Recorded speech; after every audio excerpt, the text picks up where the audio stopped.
देखिए हम शुरू करते हैं एक्सरसाइज 1.5।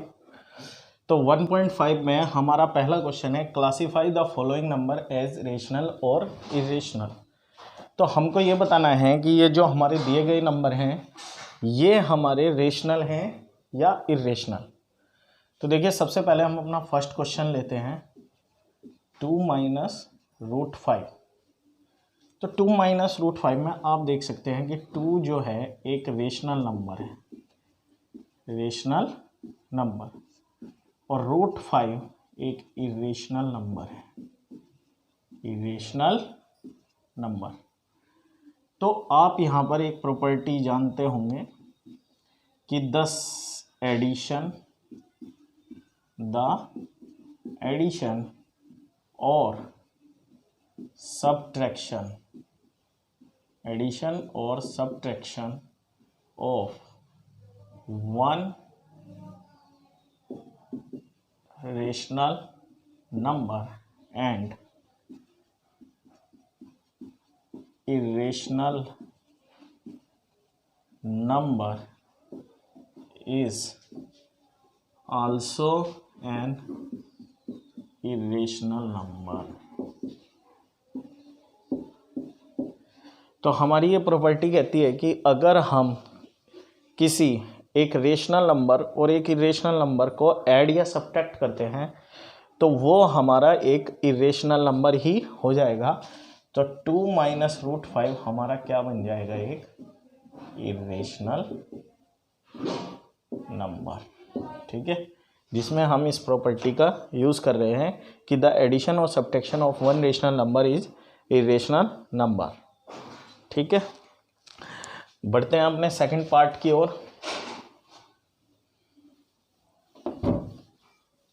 सेकंड पार्ट हमारा बोल रहा है कि 3 plus root 23 and minus root 23। अब यहाँ पर भी आप देख सकते हैं कि 3 प्लस रूट 23 एक इरेशनल नंबर है, इरेशनल नंबर, क्योंकि 3 और एक रेशनल और एक इरेशनल का एडिशन हो रहा है तो वो एक इरेशनल नंबर है, अभी हमने पहली प्रॉपर्टी में पढ़ा है। और रूट 23 भी एक इरेशनल नंबर है। तो जब हम इसको सोल्व करेंगे 3 प्लस रूट 23 माइनस रूट 23, तो एक 3 आ जाएगा और 3 जो है हमारा एक रेशनल नंबर है। अब प्रॉपर्टी क्या लगती है, प्रॉपर्टी ये है कि द एडिशन और सब्ट्रैक्शन ऑफ 2 रेशनल नंबर में बी रेशनल और इरेशनल। यानी अगर हम एक रेशनल नंबर और एक इरेशनल नंबर को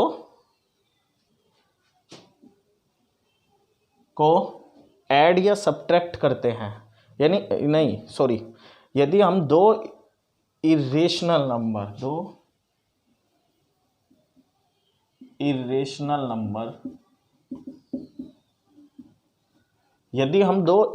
नंबर को ऐड या सब्ट्रैक्ट करते हैं तो उनका जो रिजल्टेंट होगा, यानी उनका जो आंसर होगा, वो एक रेशनल नंबर या एक इरेशनल नंबर कुछ भी हो सकता है, यानी वो दोनों में से कोई भी आ सकता है। यहाँ पर 2 इरेशनल नंबर के सब्ट्रैक्शन में एक रेशनल नंबर आया है। ठीक है, तो प्लीज़ नोट। बढ़ते हैं अपने थर्ड क्वेश्चन, थर्ड पार्ट की ओर। तो थर्ड पार्ट जो है हमारा 2/√7 एंड 2/√7।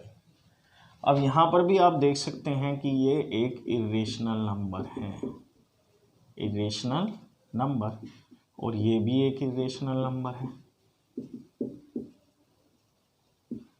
और ये पूरा इससे कट रहा है और जिसका आंसर 1 आ रहा है, जो कि एक रेशनल नंबर है। तो जब हम इसको डिवाइड करेंगे तो एक रेशनल नंबर आएगा, और इसमें भी एक प्रॉपर्टी लग रही है कि the multiplication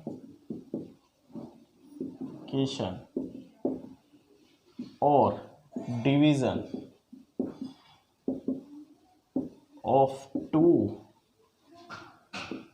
irrational number is may be rational or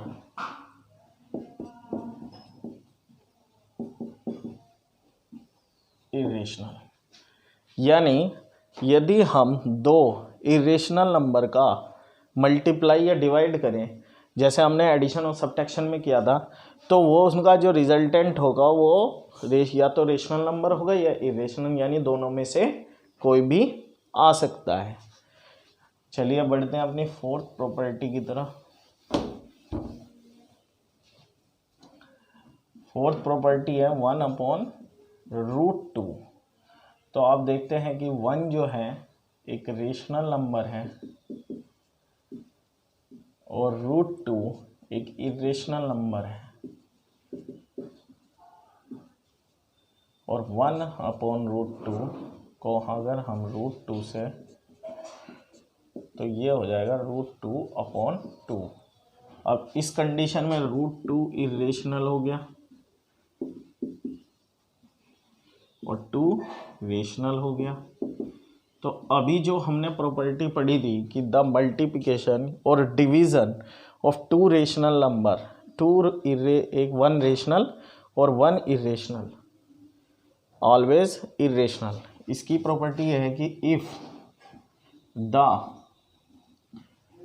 multiplication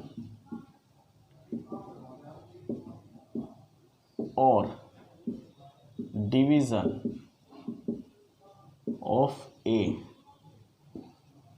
rational number or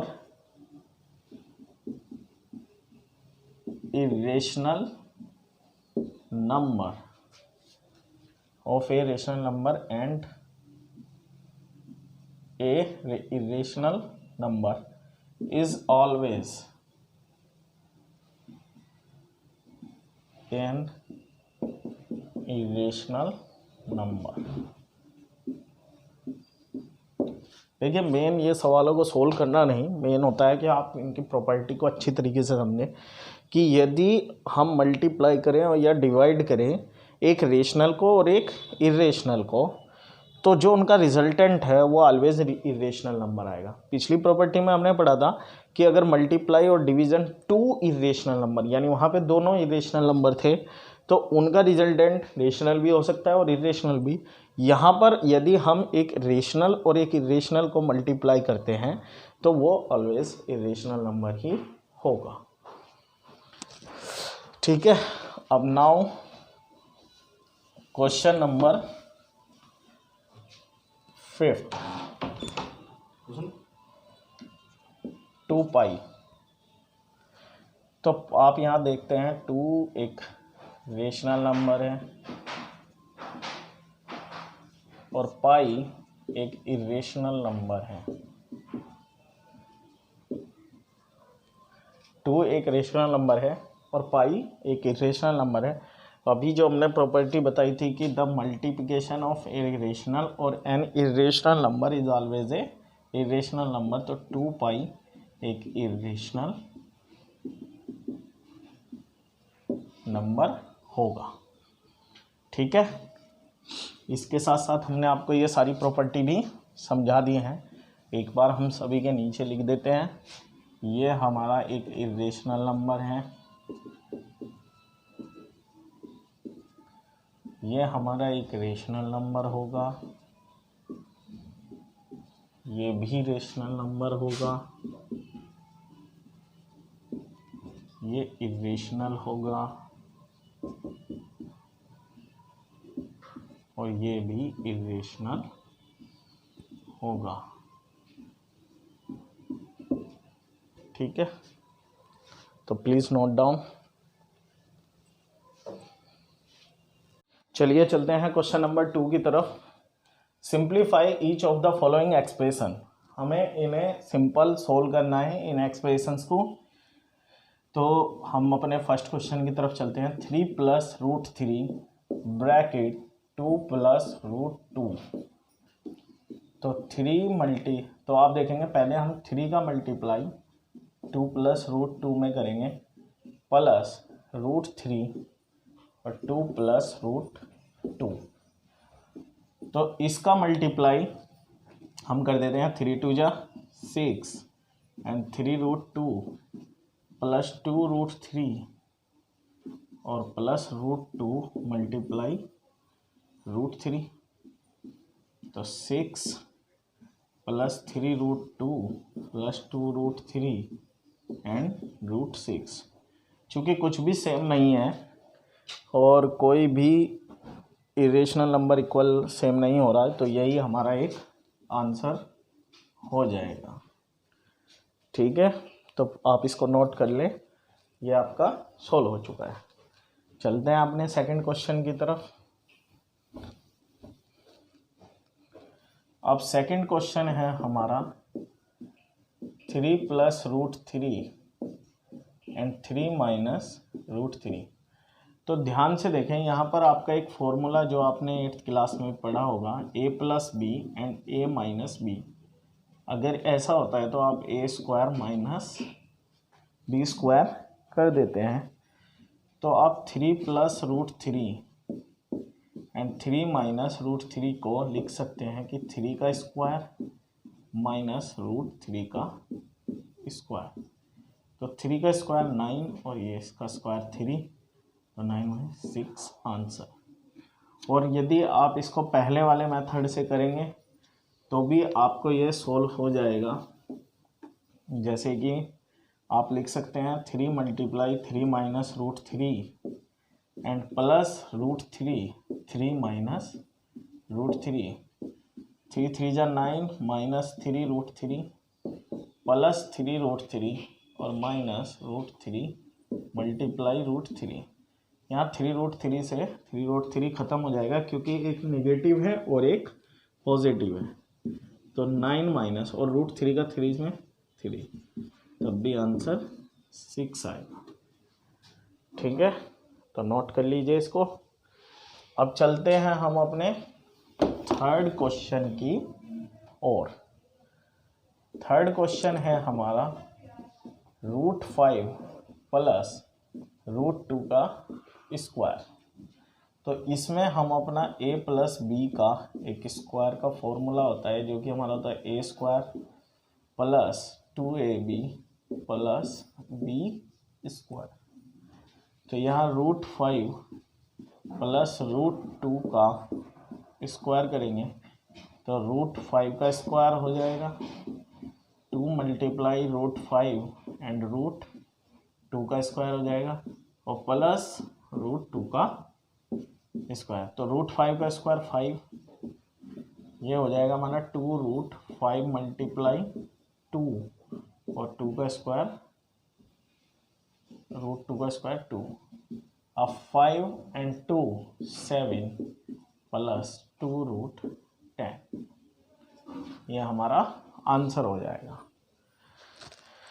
इसके बाद हमारा फोर्थ क्वेश्चन है, और अगर आप इसको पहले की तरह ही सोल्व करना चाहते हैं तो भी आप इसको सोल्व कर सकते हैं। आप इसको लिख सकते हैं √5 प्लस √2। यदि आपको फॉर्मूला नहीं आता है और √5 प्लस √2 2 टाइम्स, क्योंकि पावर इसकी 2 है तो हम इसको 2 बार लिख लेंगे। अब √5 का मल्टीप्लाई √5 प्लस √2 में और प्लस √2 का मल्टीप्लाई फिर √5 प्लस √2 में। तो √5 का मल्टीप्लाई √5 में, फिर √5 का मल्टीप्लाई √2 में, √2 का मल्टीप्लाई √5 में और √2 का मल्टीप्लाई √2 में। तो ये 5 हो जाएगा, ये √10 हो जाएगा, ये भी √10 हो जाएगा और ये 2 हो जाएगा। 5 और 2 7 और √10 प्लस √10 2 तब भी आपका वही आंसर आएगा। तो आप इसको नोट कर लें। फिर अब हम क्वेश्चन नंबर 4 की ओर बढ़ रहे हैं। क्वेश्चन नंबर 4 है हमारा √5 माइनस √2 एंड √5 प्लस √2। ये अभी हमने बताया था कि यदि a प्लस बी और a माइनस बी यानी हो तो हम उसे a² माइनस b² कर सकते हैं। तो आप देखें a माइनस बी और a प्लस बी है, तो ये हो जाएगा √5 प्लस √2, उसको पहले लिख देंगे, और √5 माइनस √2 बराबर √5 का स्क्वायर माइनस √2 का, तो ये 5 माइनस 2 और ये 3 आंसर। तो क्वेश्चन नंबर 2 कंप्लीट हो गया है, आप इसको नोट कर लें।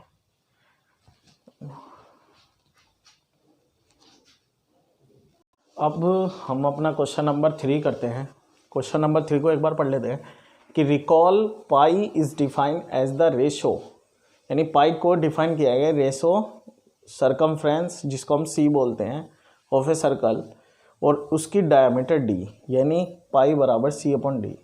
दिस सीम्स टू कॉन्ट्राडिक्स, ये कॉन्ट्राडिक्स लगता है the fact that pi is irrational. तो पाई एक इरेशनल नंबर है। How will you resolve this contradiction, यानी हमको ये बताना है कि पाई एक रेशनल नंबर है और ये दोनों रेशनल नंबर हैं, तो उसके बाद ये कॉन्ट्राडिक्शन कैसे हो रहा है कि एक रेशनल के बराबर कैसे हो रहा है। तो देखो गिवन है कि पाई इज इक्वल टू c/d। यहाँ पर c एक रेशनल नंबर है और d भी एक रेशनल नंबर है, और पाई एक इरेशनल नंबर है। ठीक है ना। तो हम लिखेंगे कि c such that c is a rational number and d is also a rational number, but we do, अगर हम करते हैं c/d, then it will not be a rational number।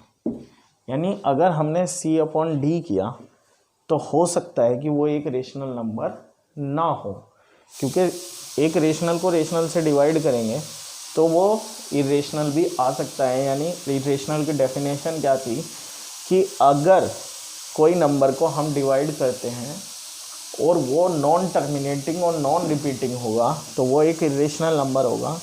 तो अगर हम c/d करते हैं यानी एक रेशनल को रेशनल से, तो वो एक rational number, it will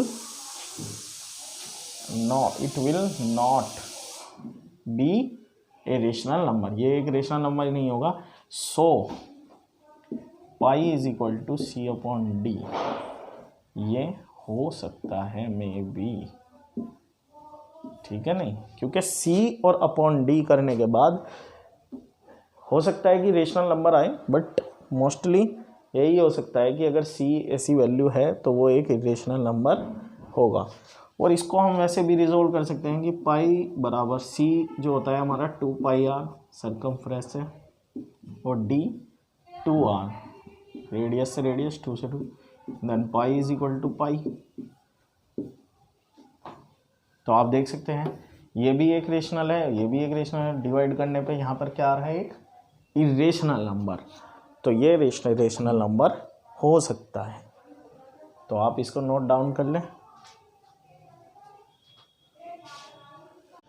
question number 4 है हमारा कि represent √9.3 on the number line, कि √9.3 को हमें नंबर लाइन पर शो करना है। तो वो हम कैसे करेंगे। तो देखिए सबसे पहले हम क्या करेंगे, अपने स्केल से 9.3 लेंथ की एक लाइन ड्रॉ करेंगे। ठीक है, इसे हम लिख सकते हैं यहाँ draw a line A B is equal to 9.3 centimetre. ठीक है, जो कि इसका एक पहला स्टेप होगा कि हमने एक लाइन खींची, उसके बाद हम उसे 1 यूनिट तक एक्सटेंड कर देंगे। ठीक है ना। Second, extend A B to C such that B C बराबर 1 यूनिट, यानी 1 सेंटीमीटर अगर आप 9.3 सेंटीमीटर में कन्वर्ट कर रहे हैं तो बी सी बराबर 1 सेंटीमीटर। उसके बाद आप कंपास की सहायता से इसका मिड पॉइंट निकालें, जिसको हम डी बोलेंगे। यानी आप इसको एक अपने आधे से ज़्यादा रेडियस लें और एक कट ऐसे लगाएं, ऐसे और ऐसे ऐसे, तो आप इस लाइन का एक मिड पॉइंट निकाल लेंगे ए सी का। Third, find the mid point of A C which is D. ठीक है, जो कि क्या होगा, एक डी होगा। और डी की सहायता से आप कंपास की सहायता से एक पूरा सर्कल, सेमी सर्कल ड्रॉ कर देंगे। Fourth, take radius A D, draw a semi circle. इससे हमने एक सेमी सर्कल ड्रॉ कर दिया। फिर हम बी से एक परपेंडिकुलर लाइन ड्रॉ करेंगे, ये जो कि इसको ई पर काटेगी। फिर हम फिफ्थ स्टेप में क्या लेंगे, draw B E perpendicular to A C which cuts the semicircle at E. और 6 पॉइंट जो हो जाएगा वो B E is equal to root 9.3। तो ये जो बी ई आएगा ये रूट 9.3 होगा। इस तरह हम इसे एक नंबर लाइन पे रिप्रेजेंट कर सकते हैं। ठीक है, तो आई होप ये आपको समझ में आ गया होगा। आप 90 डिग्री का एंगल बना लें इस पर, या कंपास की सहायता से पहले एक 60 डिग्री का कट लगाए, एक 7, और फिर दोनों को कॉमन करके इसका परपेंडिकुलर आप ड्रॉ कर लें। ठीक है,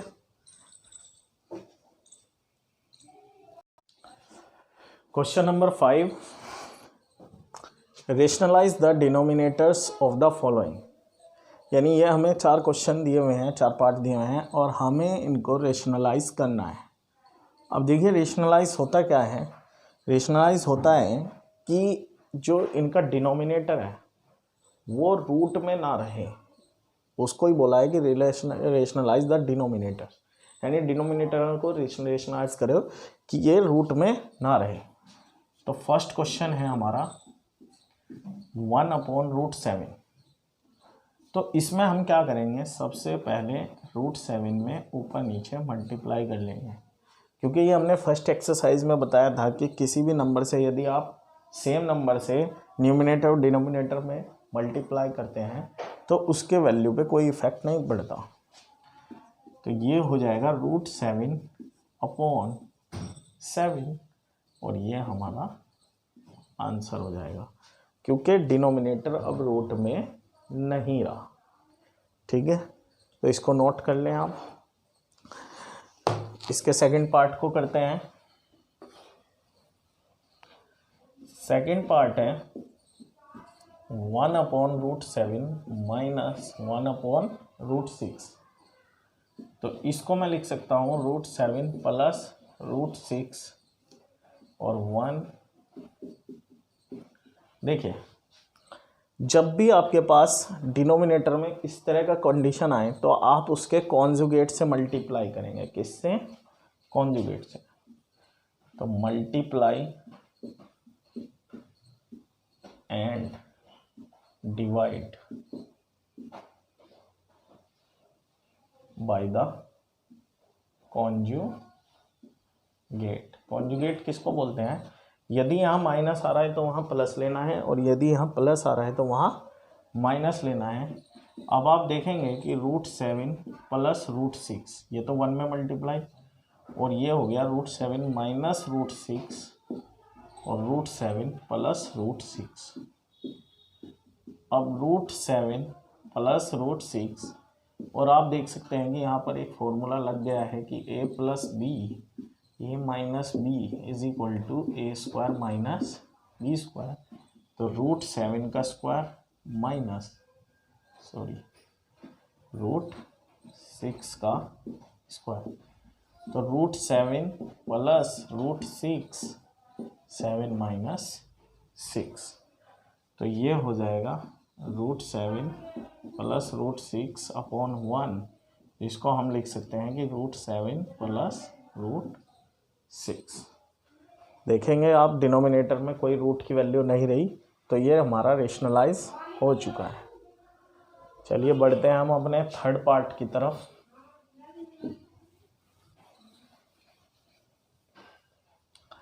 थर्ड पार्ट है हमारा 1/5 प्लस √2। तो देखिए वही कि multiply and divide by the conjugate. तो 1/√5 प्लस √2, इसमें √5 माइनस √2 और √5 माइनस √2। देखिए इसका कॉन्जुगेट √5 माइनस √2 होगा, क्योंकि वहाँ पे हमने √5 7 प्लस √6 लिया था। यानी माइनस है तो प्लस वाला लेना है, प्लस है तो माइनस वाला लेना है। और सिंपल √5 माइनस √2 और √5 प्लस √2 माइनस मल्टीप्लाई √5 माइनस √2। फिर से यहाँ पर फॉर्मूला लग गया a plus B and a minus B is equal to a² minus b²। तो √5 माइनस √2 अपॉन √5 का स्क्वायर माइनस √2 का स्क्वायर, और √5 माइनस √2 ये हो गया 5 माइनस 2। तो √5 माइनस √2 अपॉन 3, ये हो गया हमारा आंसर। आप यहाँ पे भी डिनोमिनेटर चेक कर सकते हैं कि कोई भी रूट में नहीं रहा। ठीक है, नेक्स्ट क्वेश्चन नंबर 4 को सॉल्व करते हैं, जो कि इसका 4th पार्ट है। 4th पार्ट में 1/√7 माइनस 2 है, तो वही multiply and divide by conjugate. तो 1/√7 माइनस 2, तो √7 प्लस 2 एंड √7 प्लस 2। ठीक है, √7 प्लस 2, तो ये हो जाएगा √7 प्लस 2, √7 का स्क्वायर माइनस 2 का स्क्वायर। ये फॉर्मूला बन ही गया हमारा a plus B A minus B. तो √7 प्लस 2, √7 का स्क्वायर 7, 4, तो √7 प्लस 2 अपॉन 3 आंसर। ठीक है, तो ये आपकी एक्सरसाइज कंप्लीट हो गई। आई होप आप अच्छे से ये एक्सरसाइज समझेंगे, और नेक्स्ट हम एक्सरसाइज 1.6 इसकी लेकर आएंगे। धन्यवाद।